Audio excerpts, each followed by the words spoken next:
here's the question they sent me. I had it there for a moment.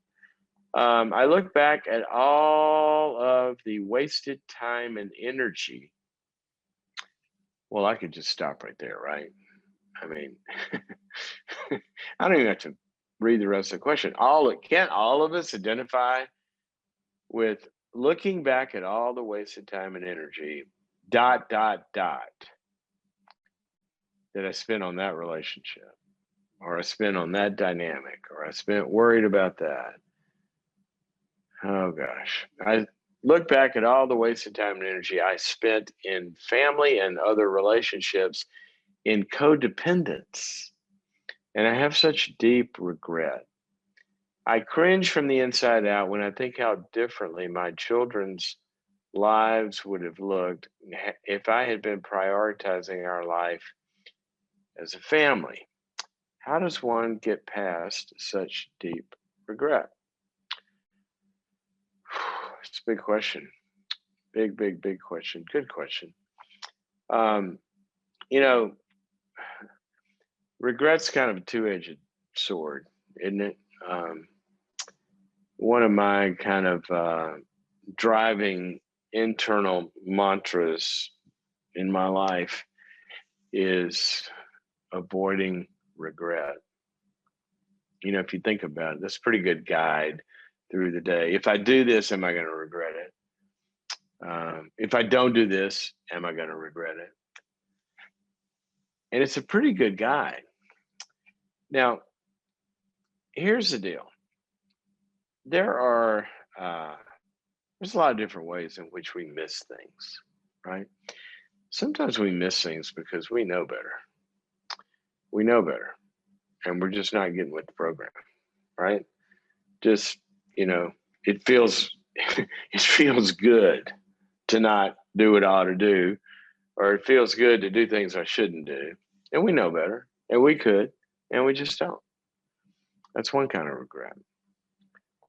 Another kind of regret, though, I think is the kind you're talking about.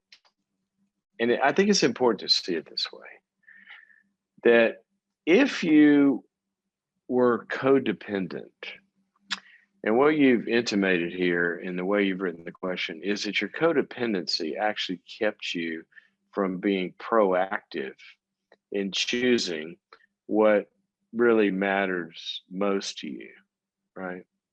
And what's most important to you. And you'd codependently get kind of pulled off track by rescuing people or losing even time and even money rescuing people and enabling people and all sorts of things. And you didn't get to do or didn't focus on the things that were most important.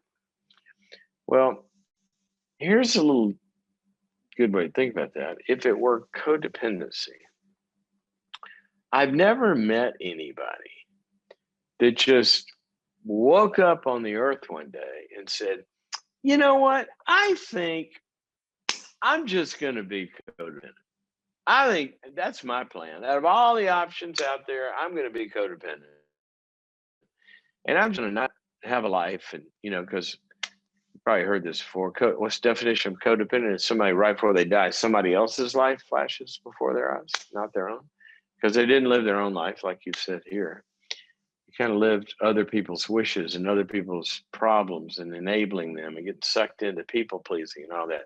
But here's the point. Nobody ever woke up and chose that as a life plan. People find themselves codependents basically as a strategy for survival that was built and wired and laid down in pretty formative years with very significant relationships and sometimes with very, very, very significant consequences. Okay. Said another way, you probably came about this pretty honestly. And you came about it because you felt powerless, and you came about it because you didn't have anybody empowering you and all that kind of stuff. Now, that's not to say it's good. It's just to say that give yourself a break, because the way you became codependent was you were probably in some sort of a system, probably a family system, but some other kind of system where you were powerless and that was your way of surviving. And you developed a pattern. Then once you were in it, you couldn't get out of it. And it doesn't relieve you of the responsibility, right? Because you had to take responsibility for it in order to get well.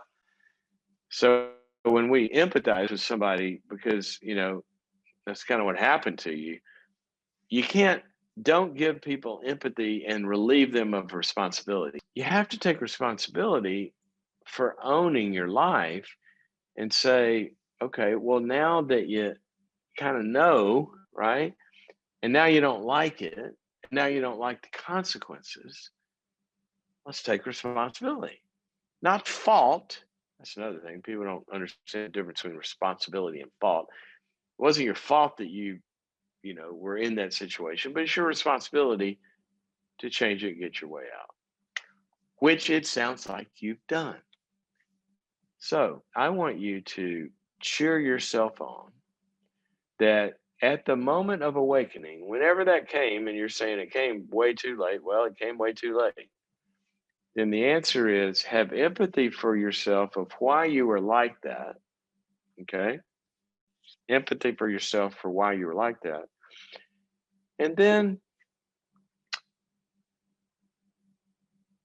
grieve it. How about a little kind of mini funeral? Because you lost some things. That's true. You did. You lost some things. You missed out on some things. And that's a loss. Okay. Well, I don't know a human being that hasn't lost things. I mean, there are some, but they will. But that's okay. Let's just grieve it. Let's just be sad about it. Let's lose it. But let's not hold on to it. Let's lose it. See, when you lose something, you lose it and you grieve it and you let go of it. And then you turn around, you look into the future. And so I would give myself a little empathy. I would get with other people that are like you, and that'll normalize it because you find out you're not the only person that this happened to. And then I'd be sad about name what you lost, name what you're sad about, cry about it, and then let it go. That was yesterday. See, the good thing is today is the first day of the rest of your life, and you have heard that, but it is true. It is true. The other thing is, I want you to take this awakening and use it. And here's another way to make value and lemonade out of all of that. Our suffering has great purpose. One of my favorite verses, 2 Corinthians 1, it says this, that we comfort others with the comfort that we have been comforted with by God. In other words, somehow you got out of this, right? God and somebody else reached into your life and they started teaching you about this. And maybe you found a group, or maybe you read a book or whatever. And you got supported and you got well. Well, if I were struggling with codependency, I'd want to talk to you because you could help me because you've been there. I wouldn't want to talk to somebody that never had struggled with it. They wouldn't understand. And not only would they not understand, they wouldn't have any answers for me, but you do. So see, you don't have to regret everything in total loss, because from the loss, you also have some treasures. From the loss, you also bring some wisdom with you. Don't ever waste your suffering. Don't ever waste your suffering. Let your suffering leave you with deposits in your soul of wisdom and knowledge and care and empathy that now you can turn around and give to others. And that's another great way of overcoming regret. And then the best thing Now that you're proactive about planning your life and tomorrow, go do it, girl. Go do it. The best revenge is to live a great life. And that's the best thing you can do.